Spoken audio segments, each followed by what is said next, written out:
दर्शक बंधु रज पूर्वर मोहन सरकार भत्ताधिकारी देले बड़ भेटी। हाँ आज्ञा समस्त भत्ता टंका वृद्धि पाई। तेबे विधवा महिला और 60 वर्ष ऊर्ध्व व्यक्ति भत्ता टंका केते टंका को वृद्धि पाई आसंतु जानिबा।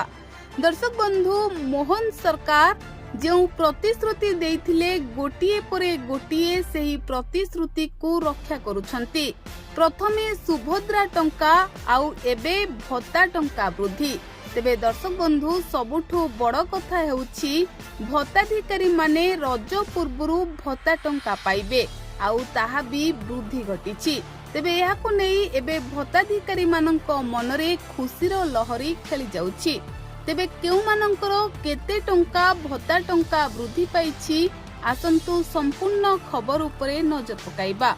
या पूर्वरु जदि आपण माने आम चैनल रे नुआ थांती तेबे प्रतिदिन भल भल खबर पाइबा को आम चैनल को सब्सक्राइब करबा सहित वीडियो को लाइक करंतो।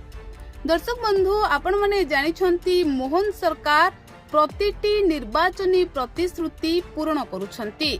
तेबे सेही प्रतिश्रुति अनुଯାयी प्रथमे सुभद्रा टंका वृद्धि घटाइथिले। सुभद्रा टंका समस्त महिला माननकु प्रदान करिथिले आउ एहा परे समस्ते अपेक्षा करिथिले जे केबे भत्ता टंका वृद्धि घटिबो।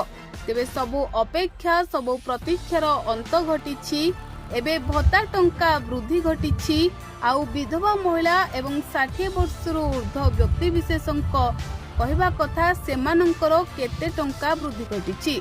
तेबे दर्शक बंधु जून मासरे वरिष्ठ नागरिक एवं 80% भिन्नक्षम मानंकु 3500 टंका भत्ता टंका मिलिबो। जो सेमानंक वर्धित भत्ता टंका किंतु विधवा महिला और 60 वर्ष व्यक्ति विशेषंक भत्ता टंका वृद्धि घटिना।